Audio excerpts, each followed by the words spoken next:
when we start to learn how to play catch, especially at younger ages, what we want to do is we have a glove. The glove is more of a transfer agent when we're playing catch, meaning I don't want to catch the baseball and then reach into the glove. So what I want you to understand is, as a fielder, I want to give my throwing partner a target. And I want that target to basically be in front of my face, okay, so that my eyes are always in front of the baseball. So if my throwing partner is throwing me the ball, I want to present the target, okay, and what I want to be able to do is I want to be able to catch, turn, and then throw. So this is more of a transfer agent, so that the ball goes from the transfer from the leather, the glove, into my throwing hand, and then I want to turn and I want to throw it back to my partner.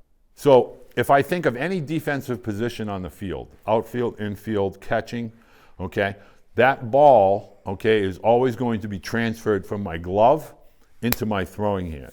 Those that can do it accurately, quickly, and athletically, they're going to be playing multiple positions. So what I want you to understand is present the target, follow the baseball with your eyes, center the ball into your body. If the ball is to your right, move over with your right, catch the ball off of your throwing foot, meaning if I'm right-handed, I'm going to catch that ball off of my right foot, be able to throw it off of my right foot, all in one continuous motion.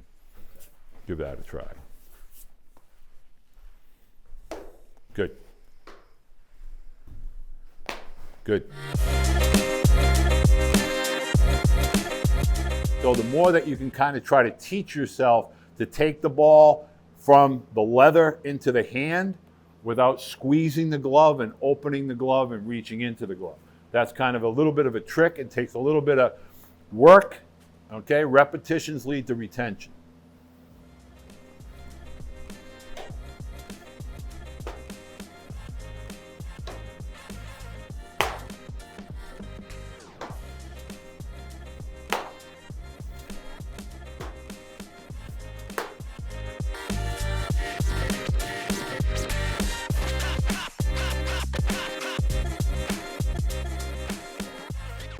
Okay, so see how you're right here? What I want you to think about, instead of taking the ball away with your wrist like this, I want you to think like you're ripping Superman's cape and you're getting here. So it's more in here than it is here. Does that make sense?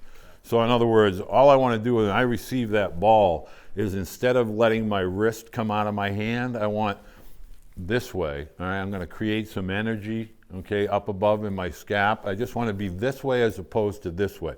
This way I'm not really creating any energy in my hand. This way I'm creating energy into my scap and into my shoulder, and then ultimately I can deliver that. So I'm going to have a little bit more energy on my throw.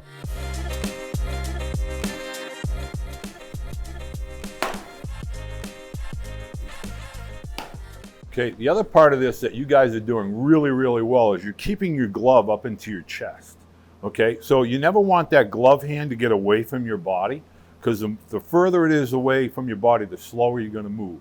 So if you're always keeping that glove into your chest and then taking your chest into your glove, it's going to help you with accuracy and it's going to help you with strength. Okay, the minute that you let that catching hand down below, that's when things get in it. You lose accuracy, but you also lose arm strength towards your target. So keeping that the glove into your chest and allowing your chest to go into your glove when you're playing catch is going to help you with your accuracy as well as your throwing strength or velocity.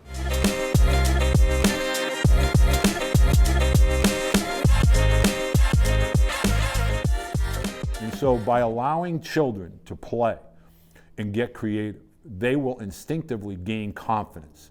And through confidence creates development.